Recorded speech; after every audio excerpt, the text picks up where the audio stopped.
Assalamu alaikum viewers, I am Akil Rahman and you are watching Mr. Academy.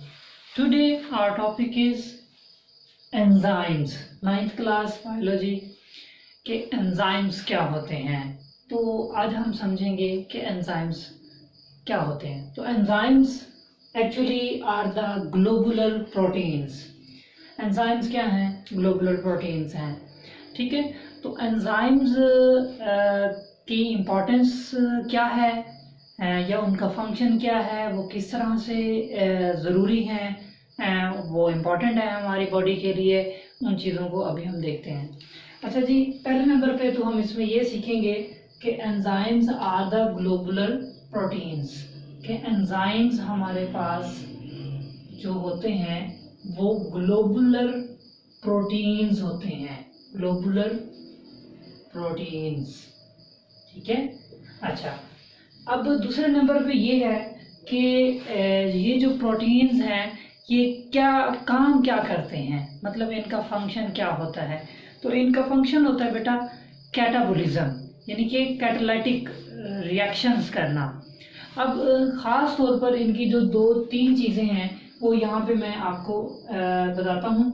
कि पहले number पे आप ये कह सकते हैं कि ये रिएक्शंस को स्पीड अप करते हैं. Speed up the chemical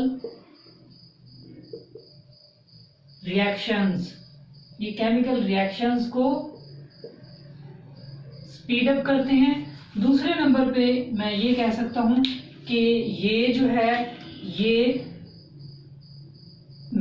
regulate करते हैं, रेगुलेट बाकायदा बनाते हैं, रेगुलेट द मेटाबॉलिज्म, यानी जितने भी हमारी बॉडी के अंदर जो केमिकल रिएक्शंस होते हैं उन रिएक्शंस को रेगुलेट करते हैं. ठीक है, उनको स्पीड अप करते हैं और उनको बाकायदा बनाते हैं, रेगुलेट करते हैं. अच्छा जी, ये हमारे पास बेसिक्स फंक्शंस हैं, यानी कि एंजाइम्स की इम्पोर्टेंट है, उसके एडवांटेजेस हैं कि एंजाइम्स का वर्क क्या होता है. ठीक है.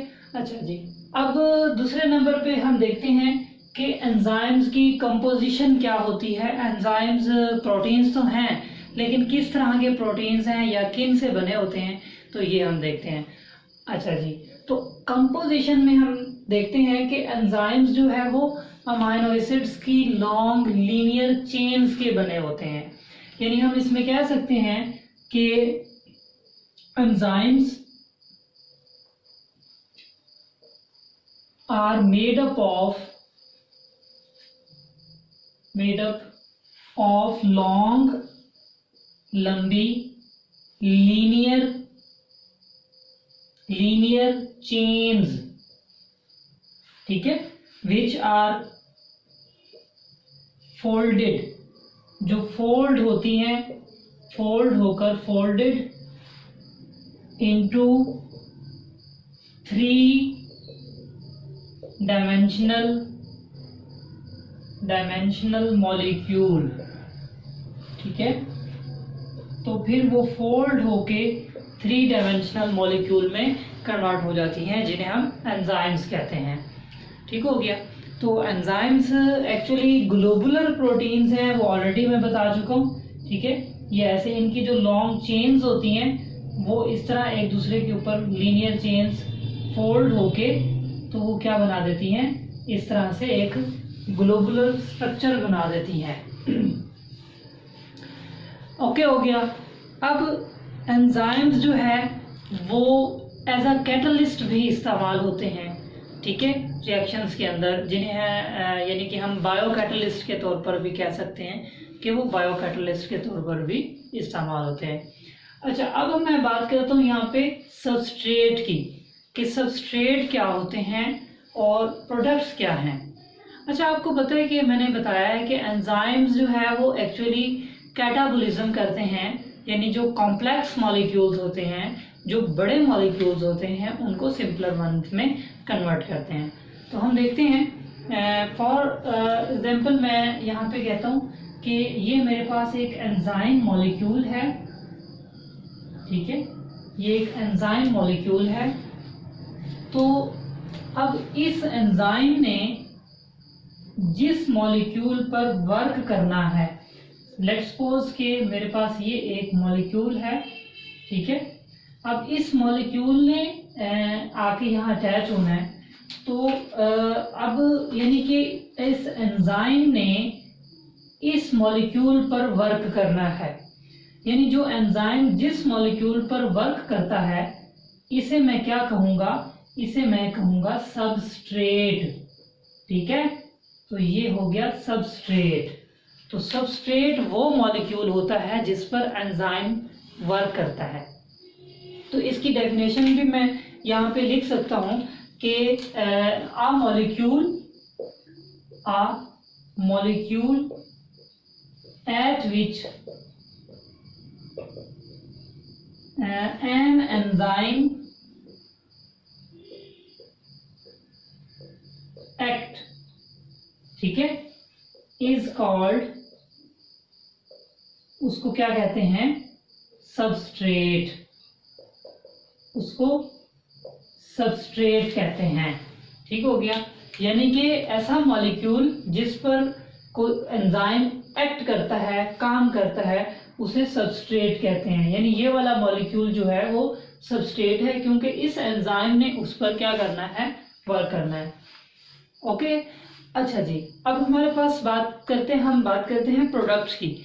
तो प्रोडक्ट्स जो हैं वो एक्चुअली जब एंजाइम उस सबस्ट्रेट पर वर्क करता है, तो वो अगर कॉम्प्लेक्स मॉलिक्यूल है तो वो सिंपलर वंस में कन्वर्ट होता है।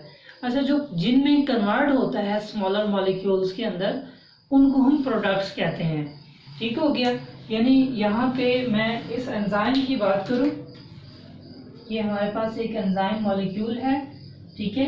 अब सबस्ट्रेट अटैच हुई है, ठीक है, और सबस्ट्रेट को फिर इसने तोड़ दिया है, ठीक है, कैटलाइज किया है। तो अब ये जो हमारे पास ऑब्टेन हुई हैं, ये एक्चुअली क्या है, ये प्रोडक्ट्स हैं। यानी ये सबस्ट्रेट था, सबस्ट्रेट जो आफ्टर कैटाबोलिज्म, कैटालिटिक रिएक्शन के बाद जिन मॉलिक्यूल्स में कन्वर्ट होती है, उन मॉलिक्यूल्स को प्रोडक्ट्स कहते हैं, ठीक है। अब ये दोनों क्या हैं, ये प्रोडक्ट्स हैं, क्योंकि ये एंजाइम्स के सबस्ट्रेट पर वर्क करने के रिजल्ट में हासिल हुई हैं, ठीक हो गया।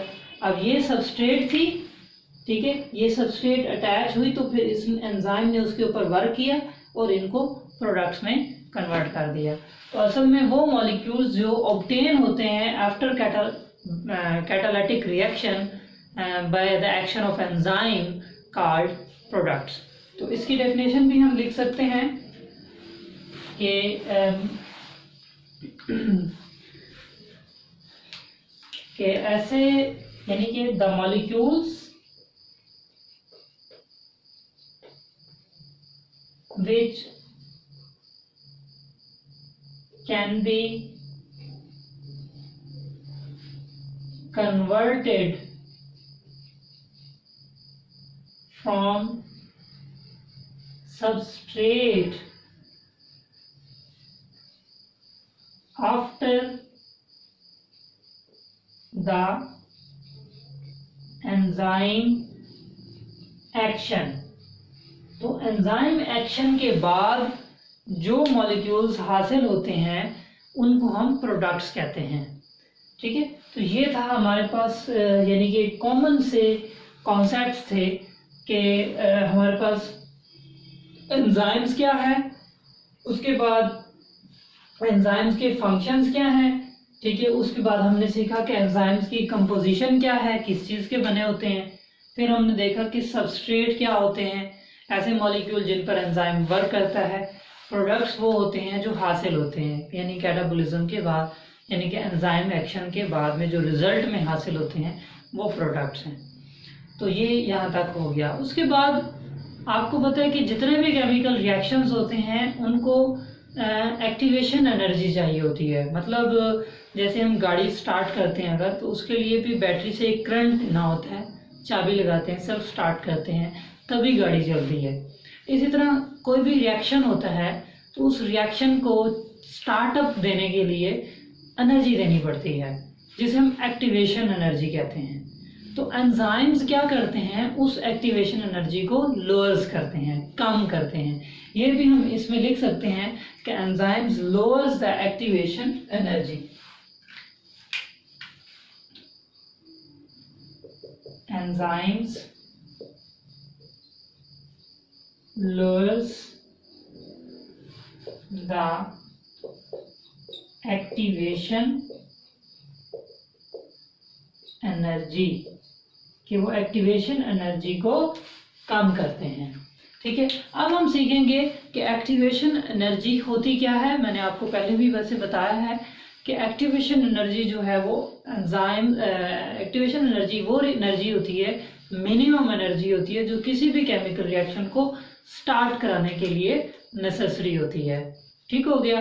तो अब हम यहाँ पे देखते हैं कि एक्टिवेशन एनर्जी आपकी जो हमारी पंजाब बोर्ड टेक्स्ट बुक्स हैं, बुक्स के अंदर ना एक डायग्राम बनी हुई है, उसके अंदर ये बात डायग्राम में वाज़ेह की जा रही है कि किस तरह एक्टिवेशन एनर्जी जो है वो ज़रूरी होती है। अब डायग्राम में अगर हम देखते हैं कि एक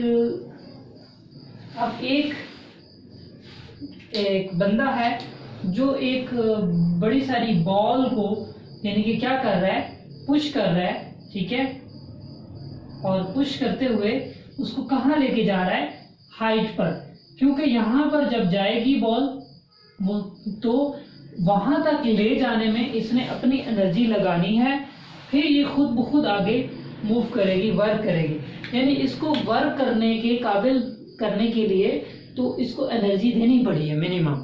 तो यानी ये जो स्टार्ट करने के लिए, यानी इसको वर्क करने के तक एबिलिटी तक पहुंचाने के लिए क्या की जा रही है, एनर्जी दी जा रही है। ठीक है, तो उसको हम एक्टिवेशन एनर्जी कहते हैं। तो यहाँ इसकी मैं एक्टिवेशन एनर्जी की डेफिनेशन लिख देता हूँ कि एक्टिवेशन एनर्जी क्या होती है। Activation energy actually minimum energy required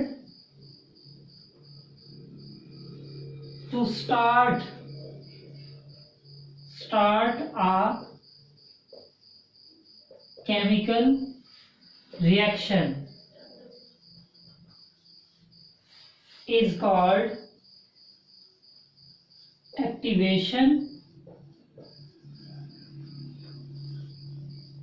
energy।